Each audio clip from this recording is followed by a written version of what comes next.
Yes, if you're going to enjoy one day for weather, today is the day. Monday, the 21st of October, 2013. Yes, it's time for another edition of Weather This Week here on FingerLakes1.com. I'm the dog, aging as ever. Welcome to another edition of my show, Weather This Week here on FingerLakes1.com. Jimmy Senacovi, my buddy, is flipping the dials and switches, directing the show as he always does on a Monday. Welcome. We hope that you had a wonderful weekend, and certainly we hope that you take advantage of today, because after today, baby, it gets ugly. The weather's going to be like mid-40ish, mid-30s at night, talking snow showers, higher elevations on Thursday and Friday nights. Yikes. So the weather definitely will be changing. This could be the dog's last time to play golf. After the show today, I plan to play with my good friends John King and Brad Jones, and I think this might be the time that I bring the clubs into the basement. I don't have a basement, but I'll bring them somewhere because this may be it. So if you're planning on playing hooky today for golf, today be your day to do it, because, honey, after today, it's not supposed to be pretty. Good morning, everybody. Let's get to the world of sports. I mentioned the word ugly. I guess that's one word to describe the SU football program as it presently stands. As Jim pointed out, a graduate of Syracuse, he's so frustrated he may have returned his degree from there, because you know what? SU looked like so outclassed against Georgia Tech.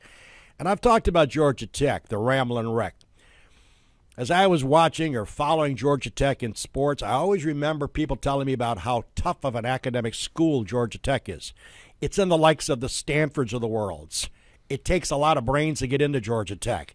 They don't ask you when you get into a Georgia Tech, spell the word cow. You've got to have brains to go there. The question is, I thought Syracuse would at least battle them, and the line was only 7.5 points, Georgia Tech at home against the Orange. But my God, that game so far got out of control early, and it got worse. Terrell Hunt looked like he was in the 7th grade. The quarterback, the team looked terrible. And, of course, the coaches are taking the attitude, well, we'll throw that game out. That game didn't count. Scott Schaefer, the coach, says, well, every so often you get your rumps beat up in the game of football. Agreed.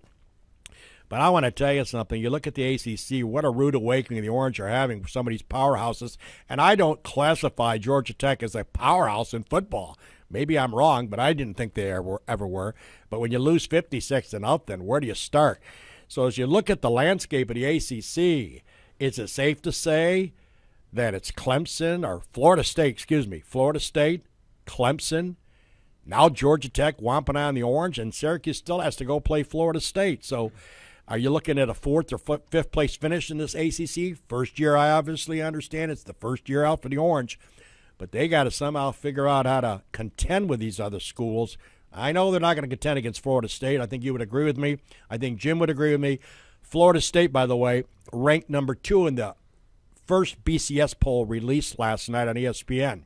What does that mean? The top 2 teams play for the national title. Then, of course, that goes away next year. We have a playoff finally. But just keep in mind, the top 4 schools in the BCS, Alabama cruising as they always do. Florida State is 2, only by a couple of percentage points over Oregon. Ohio State is 4th. Ohio State doesn't impress me one iota. They play a lousy schedule in the Big Ten. Horribility. I don't see them even getting close to contending to play in the national title. But the purists, the experts on ESPN, and there's many of them, predict that if both schools, Florida State and Oregon, finish the year undefeated, Florida State will get caught and passed by Oregon. Reason? Oregon has 3 schools that are in the top 25 in their remaining games. Florida State only has 1. So if you're a Florida State fan and you're a Seminole lover, unbelievable, be careful, because you're probably not going to make the national championship, assuming Alabama wins out. I see no reason why they won't. So everybody expects if Oregon finishes with a unbeaten record, they will bounce to number 2. Just keep that in the back of your mind. But Florida State looks superb, Jimmy, and, of course, you get a chance to see them live. You watch them against Clemson. We'll talk about that in a minute. But Florida State, I think that quarterback's a freshman. They are loaded for bear. Awesome ball club. Well, that's the thing that's problem with college football now is that, first of all, I don't think Florida State and Clemson and Oregon are going to go undefeated. Usually when you have these talks in early October that by the end of the year it sorts itself out. But obviously this is a year that would set up good for that 4-team playoff, and I'd like to see it be 8 or even 16. But Right. And that also goes back to Syracuse. Right. You know, what do they got to play for? I mean, obviously that game Saturday was terrible. I don't even want to talk about it. Right. But you know, next week we got Wake Forest coming in, and our goal is to make a bowl game. And I'd also like just to see, and I think we're in an okay position to do this, is to finish above 500, at or above 500 in the ACC. And I would think that would be a successful season. So we got Wake Forest, Pitt, Boston College, Florida State left, and Maryland. Of course, to keep in mind, Terrell Hunt, the jury's still out. He's a young kid. He gets rattled easily. Obviously, I don't know if that's his game or whether he's got better game to bring to the table. Certainly they get down early, and it was a matter of a few minutes before they trailed. So you have to wait and see how he turns out. But again, as Jim pointed out, if you're a Syracuse fan, you only need 6 wins to make a bowl bid. I've always believed there should be 7. I don't think 6 is enough. I've always been maintaining that. 6 gets you in somewhere. Maybe it's another trip to the pinstripe. Who knows? But SU's got a task. They're not playing next week. That's a bye.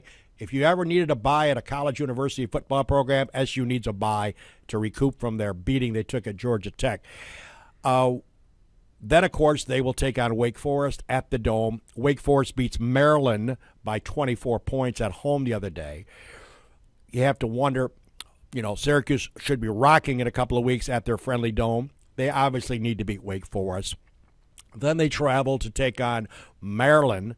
And, of course, Maryland loses by 24. They're not a bad club.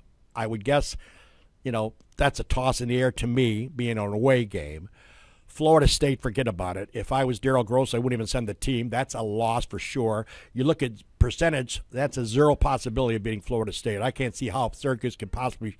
And I know the Mets are 69. Every game's different. You never know. Yeah, but I think, Jimmy, if you look at the programs, oh, my God, if you look at that material for Florida State, I mean, it's like me playing you even in golf. I got 0 chance of ever beating you scratch. So I don't know. There's a chance. I don't think so. Not with your golf game in mind, but I rank that as a 0 possibility. I think Syracuse will get beat, whether it's by 15 or by 50. Florida State's just got too much to play for. They have national title ambitions. Syracuse will be obviously there. And then, of course, they come back home and they finish up at the Dome with Pittsburgh, Boston College, or Boston College, Pitt. I'm not sure which the last 2 games, how they're in order. And those games you got to win. Pitt and BC. So, Syracuse needs now to recognize, as Jim pointed out, 3 more wins, become bowl eligible. That's important to the program. Not making a bowl is not going to be very good for the Scott Schaefer reign of his first year there. So you got to get into a bowl game. And again, 6 is not that big of a target. So we'll see what happens. By the way, I got to tell you, a lot of college teams keep doing it, but Syracuse seems to make these dumb mistakes. 9 penalties, 94 yards. They had stopped Georgia Tech early in that game, given up 3. They were down 7-0. It would have been 10. And, of course, they stopped Georgia Tech cold at the 3-yard line, roughing the passer. And it just continues in my mind. They just seem to make too many dumb mistakes at the wrong time. Scott Schaefer and his team have got to figure a way to get that team a little more disciplined. 9 penalties, 94 yards. That has to come to a screeching halt. I didn't think the refs helped us either. No. In that game. I mean, and that one roughing the passer, the guy put his hands up to block a pass and touched the guy in the helmet. Then the next possession for Syracuse, Hunt takes a hit from a helmet. Yep. And they ignored it. And the ACC announcers on Raycom Sports didn't even bring that up. And there was a lot of calls. Not that they would have won, but boy, it sure got momentum going in the wrong way early. And I got to tell you something. As I watch these games, both college and professional, I watch a lot during the course of the weekend if I'm not working at the Thruway. I check out a lot of college, a lot of pro. I'm in the pits, as my wife calls it. It's a separate bedroom at our place. And I just go in there and I kind of anchor down for 5-6 hours. What is going on? When does this trend began when somebody's down by 35 points or 40 points and all of a sudden after the kid makes a tackle? What is this? Chess stuff. I don't recall seeing that the last several years. I must have missed it. I only got one good eye, but what's this pumping on the chest? You're down by 38. Don't be stupid. If I was the coach and I had a player that did that, down by 38, makes the tackle, starts jumping around like he just won $1 million lottery, I'd bench him. What is going on with these kids that make a tackle or make a catch and you're down by 45? What's up with that? I see it so much now. It's becoming more prevalent in the game of college and pro.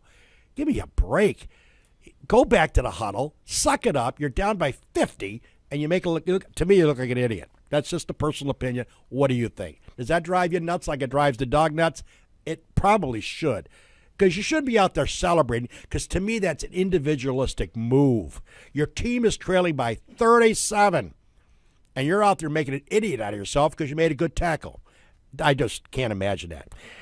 And by the way, how about Clemson, Florida State? I did get home to watch it. We had dinner, me and Mary, then I come home to watch that game. Much ballylued game. I feel sorry for my buddy Sammy Cosentino, Clemson fan for all his life.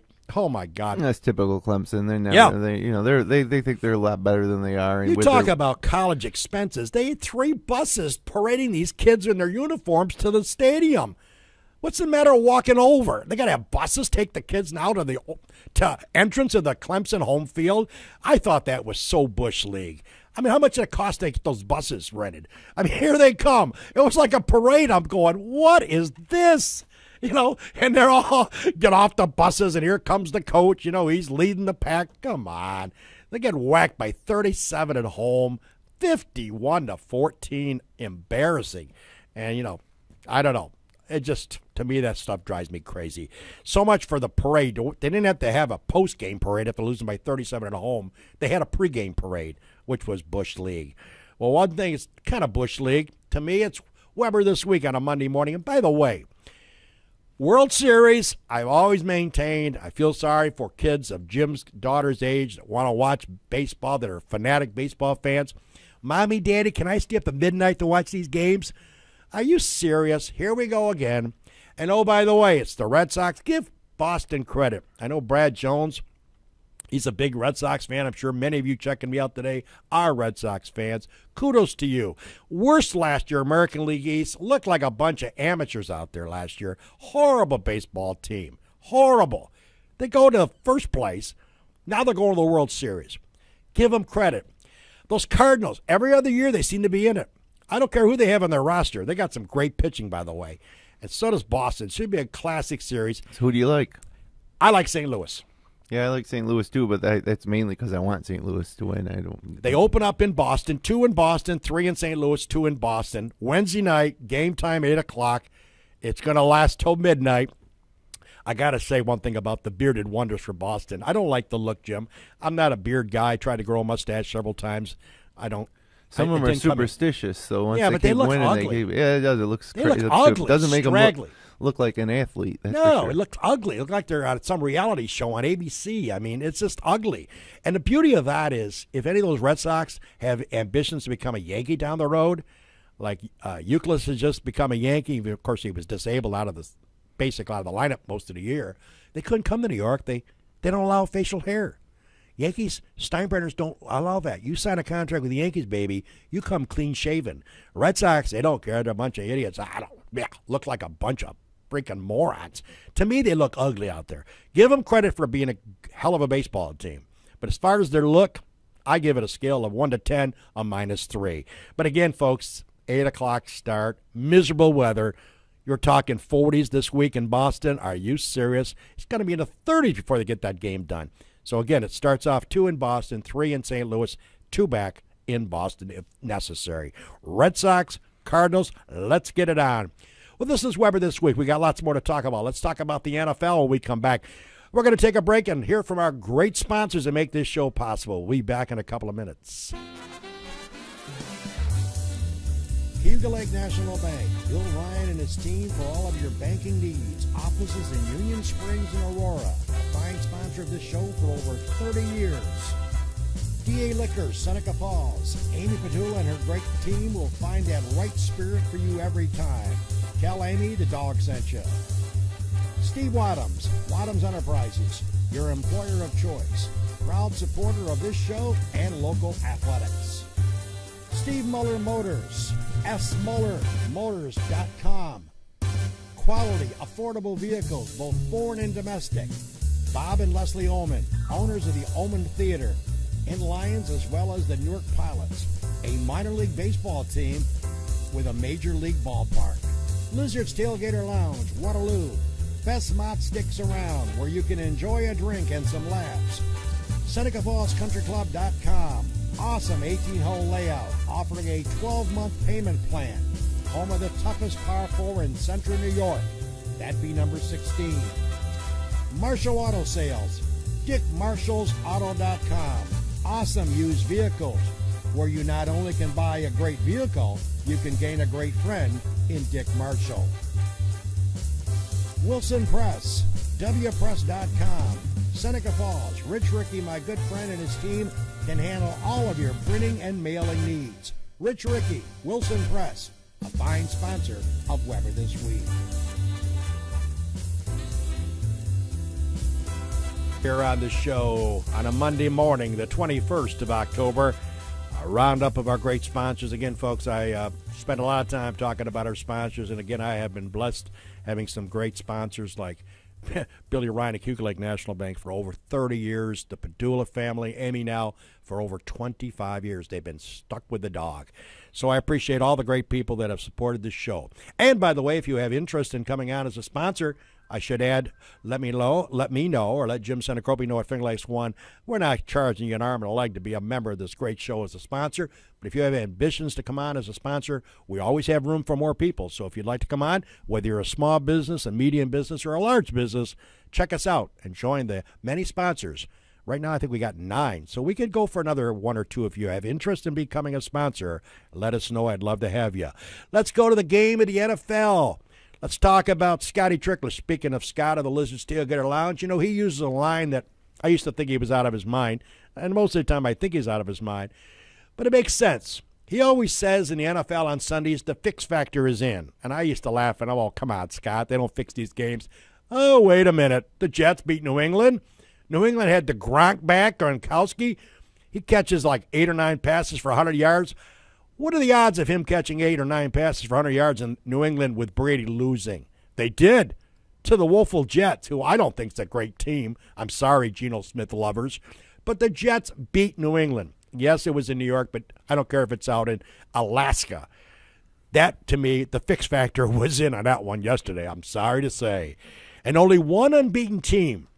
Nobody's talking about it because it's out in the Midwest. I think of Kansas City, I think of steaks. But how about Andy Reid, the disgruntled employer or the employee of the Philadelphia Eagles? They wanted Andy to get out of Philly because the Eagles weren't playing good football. Where does he go? Kansas City, here I come. And plus, they're the only unbeaten team in the NFL. Are you serious? The KC Chiefs, led by Andy Reid, and I like Andy Reid, so I'm glad for the Chiefs. And how about Dallas? You Cowboy fans, I know if you're a Giant fan, you're not a Cowboy fan. Give credit where credit is due. They went into Philly and they just slapped around those Eagles yesterday, winning impressively. What a superb defensive effort. Romo looked good. The Cowboys slashed them 17-3. And you never would have thought maybe Peyton could lose at his old home, Indianapolis. How about Andrew Luck and the Indianapolis Colts knocking the Denver Broncos off, giving them their first loss 39-33. Elsewhere in the world of sports in the NFL, let's talk about the Bills. I spend all my life picking on the Bills. As you know, I've never been a Bills fan. I make it very clear on this show. But my mom, before she passed, she always reminded me, be nice and say some good things about teams you don't like. Mom, this is for you up in heaven. I got to give credit where credit is due. They led 14-0 on the road against Miami. They hang on. Last-second field goal by Carpenter. The Bills unexpectedly win on the road. And, of course, they were a 7.5-point underdog to the Miami Baby Dolphins. So give credit where credit is due. And that division's wide open. It is wide open, yeah. It's wide open. So the Bills are 1 game under 500. I think they're 3-4 now. Yep, is that right? 3-4. Right there. They're right there. And, by the way, speaking of the Bills, I had to laugh. I pay attention to promotions and the contests and all that stuff, you know, and I get into all that. I sometimes sign my name on 3x5 cards. I never get a call to win, but I kind of get into all that stuff, you know. If it sounds interesting to me, I saw a promo that's being introduced and being run by the Vision Auto Group. I believe this is out of Canandaigua, Rochester. Now, it caught my curiosity, and I started smiling when I heard about the rules of the program. You fill out a card like Jimmy and Kathleen and his wife, who, by the way, just celebrated 10 years. Congratulations to Jim and Kathleen Senecropi. 10 big years of matrimonial bliss. But back to Vision. They have asked you to sign out a card, put it in a bin. You think, okay, well, in a few weeks they'll draw my name out. Not. They're involved with the Bills. Here's what they've done. They have set up the program, and it says Jim and Kathleen, along with thousands of other people, are in the bin. The Bills play next week, correct? If the Bills get the opening kickoff, they have to win the toss and take it. Most cases, percentage says most teams are deferring, meaning you don't get the ball, you give it to the other team, and you get it at the second half beginning. A lot of people defer. Also, a great percentage of these kicks now, because they move the ball up 5 yards, goes into the end zone, and it's called a touchback. Vision, whoever had the vision to run this Vision promo, says that if a Bill on the opening kickoff returns it for a touchdown, then, only then, they draw their hand into the bucket and pull out a card. The odds of that happening are about 6.5 million to 1. So whoever has the vision, who works for Vision Auto, come up with this promo. Wow, really? Can I get into this contest 100 times? So you're telling me the only way we can win is A, the Bills get the opening kickoff, which isn't a great percentage that it's going to happen, and B, they got to run it back for the opening kickoff all the way. Oh, my. You think they're worried about, oh, by the way, the winner gets a 2-year free lease, 1 of 5 automobiles. Oh, my. Vision Auto, you've really made me laugh on this one. Every time I drive now by a Vision Auto Center or see it on TV, I always think of that. My mind is weird, isn't it? I get some stupid things that I think about, but that to me is just a joke. You're not going to worry about giving up that car for 2 years, baby. Don't have to worry about one single thing. Hey, by the way, back in the World Series, I did have a friendly wager with my good friend Brad Jones, who I'll be seeing in a few minutes. He's a big Red Sox fan, and he's talking proud. And he'll be talking real proud if the Red Sox end up winning. By the way, let's go closer to home, a school that myself and Jim graduated from. Mynderse Academy, what a run. Titletown, USA, here in Seneca Falls, New York. Congratulations to the Mynderse girls tennis team and to that phenomenal boys and girls soccer programs. They just keep on churning. They just keep on winning. And kudos to all of the great teams at Mynderse that are just winning titles, championships, Section 5, etc., etc. Kudos from a former grad who ran track for 3 weeks and then fell down on his face. And let's go to the world of golf. The PGA Tour in Las Vegas, Webb Simpson, very little wind in Las Vegas. Those courses, they're going to eat it up without the wind. The only thing that holds back good scoring in Las Vegas is when the wind blows 25, 30, 35 miles an hour, which happens a lot out there. But this weekend, there was hardly any wind. Webb Simpson, phenomenal player, 24 under, wins by 6 shots, picks up $900,000. What's unique about the PGA Tour this year, I talked about this a few weeks ago, they're doing what they call a wraparound schedule for the very first time. So last week, the Fry's Open out in California, that counts as a 2013/14 tournament. That's official money for next year. They start now early. Yesterday, that counts for FedEx points and official money for next year as well. You like that? I kind of like it. And what's really unique, Jim, this week, some of the golf's greatest players are in Malaysia for called a CIMB event in Malaysia. Phil the Pill's there, Mickelson, Bubba's there, Van Pelt, some of the big names, Ricky Fowler. That likewise is an official event with FedEx points and official money. The following week, they go to China. That likewise is official money and also FedEx points. So what they're doing, they're taking tournaments outside of the USA, making them spectacular to our PGA event, and some of our players are flying across the world to play in them. So kind of a neat idea. We'll have to check it out. If you're into watching the Malaysia tournament, 11 o'clock on Wednesday night, tape it, 11 to 3 o'clock in the morning in Malaysia, and a lot of our big names are there, and a lot of our big names, including Justin Rose, will be in China the following week. Interesting twist.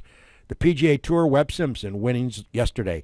And, of course, I can't talk about Talladega without saying there's got to be a crash. There is. Talladega yesterday in the chase. It was pretty clean driven, I guess. By the way, you Danica fans, I think she finished in her 30th. Good job for this year for Danica, as I keep throwing shots at her way.